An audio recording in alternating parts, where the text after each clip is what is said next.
Hello everyone, and welcome back to Showcase. So, Reapers. They're weird. There's a couple of weird weapons, but they're particularly weird. They don't belong in the combat zone. Normally used to harvest grain, or in the hands of the Grim Reaper. Well, I'm not the Grim Reaper, but I tried to close look like one. But they're strange weapons, nonetheless. Oddly shaped, odd animations, but they've been improved since the first time they were introduced. Well, improved from a Dark Souls sense. So the Great Scythe.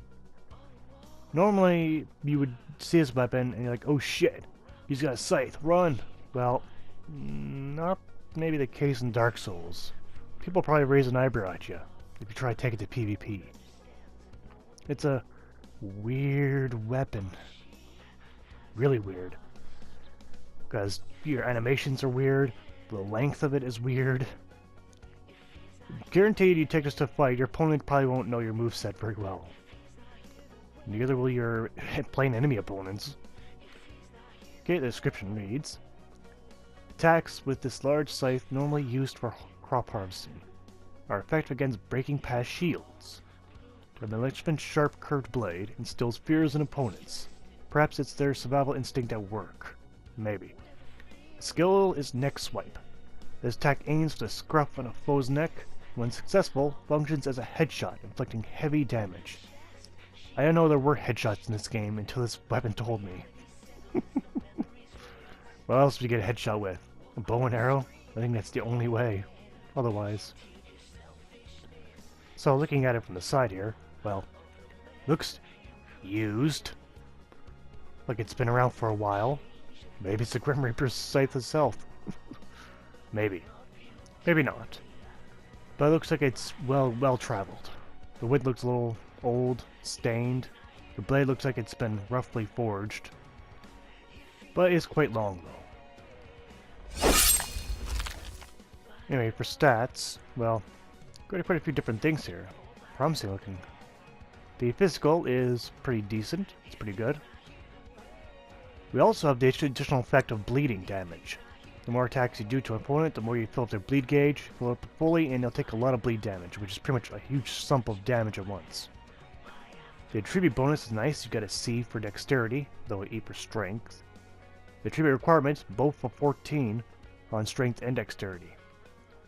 The next swipe there costs very little FP, and the weight of the thing is roughly on par with the Claymore. That's a little weird because the Claymores are solid metal, and this is just a wooden shaft with a metal blade on the end of it. I'm not sure if they were the same. I can't say it held either. But, seems alright. For the animations, your single attack, well, it's a downward lunge that would look like it'll break the blade, but this is Dark Souls. The power one, well, you now get a horizontal swipe. A little bit slow, though. For 200 version, you got more downward swipes just at a faster rate. For the powerful attack, well, you almost got the opposite effect going on. In fact, you almost look like the same attack, just backwards. Anyway, for the next swipe, it's a very large swiping attack. I'm going to take it from a different angle. Very long range by the looks of it. And the quick attack is a downward lunge. Now in the upgrade tree, we can see something nice. The attribute bonus on the strength goes from E to D on the first upgrade. So that won't be useless after all. After upgrading that, we can see that it keeps going up by multiples of 10 or 11 on the basic. But in terms of other upgrades, it's okay. But we see the bleeding gets a small upgrade here on the third upgrade. Very little though, only 33 to 34. That's minuscule. And the D does not get upgraded on the 5th upgrade. The attribute bonus for strength anyway. So rather unfortunate. But it goes right back for upgrade 6. Weird. This weapon's just weird. It's a good way to summarize this. So he did add a lot more attack. Oh yeah, so I should also mention, adding a blood gem to this is not a great idea. It adds very little extra bleeding damage. So performance-wise, take this weird weapon against more conventional weapons. This knight's probably thinking, who the fuck is this? Well, I'll tell you, I'm the bloody Grim Reaper? That was weak. Yeah.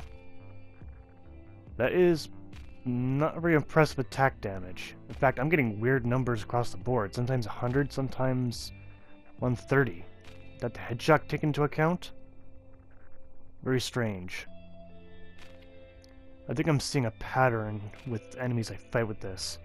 I'm doing 250 damage from this guy, though. Hit this guy, 250, and wait, what's that behind him? Let's see it again in slow motion. So, 250 roughly there. The person behind him, 290. So, they didn't exactly mention this, but this blade is affected by enemy armor. Because I only did 100-some damage to the Cathedral Knight. So that's a big negative in my book already.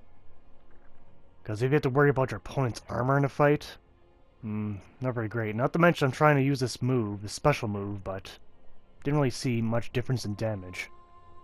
Maybe I just didn't hit it right. But anyway, the armor subject is a problem. I will test the shield break and the backstab, providing he lives past the backstab anyway. Since he has a lot of armor, he should. Maybe. Whatever, let's test it from the front, same damage. Okay, it's alright, it's 500, but other weapons that do 600, close to, or 500 to 600 in that range, so it's not that bad for backstabbing. Now, if we could just get behind him, you know what, screw the backstab. I'm gonna go try this shield break.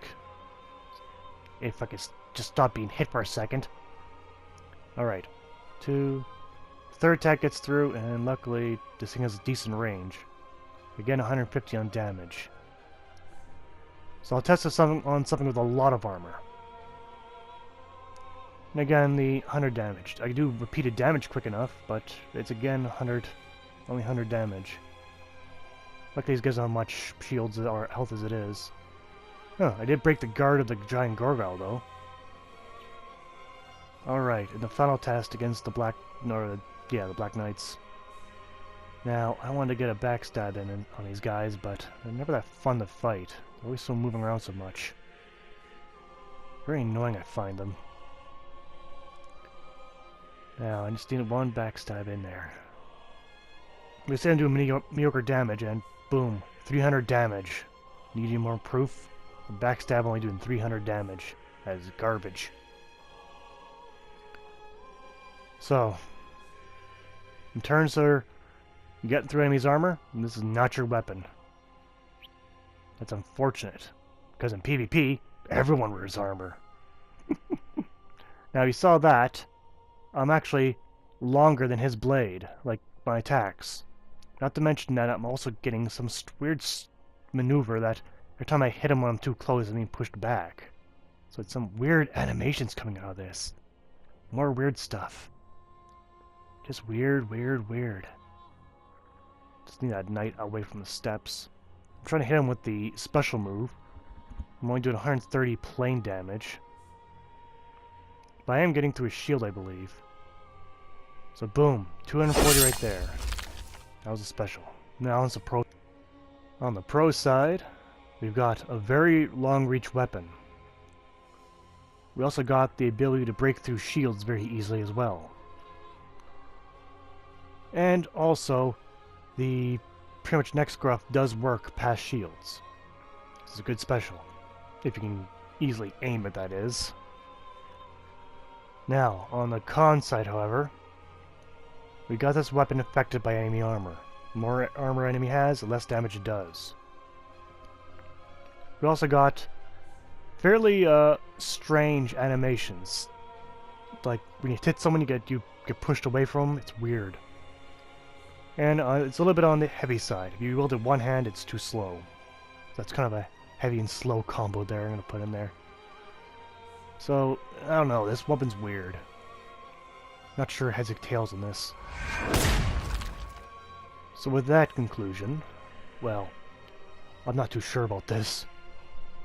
This doesn't get my stamp of approval, nor my denial. This weapon's for a very specific set of people, the ones who are nimble. and the ones who want to stay far away from their opponents. But maybe it's the weapon for you, certainly not for me. But no matter. Thank you for watching Showcase, and see you next time.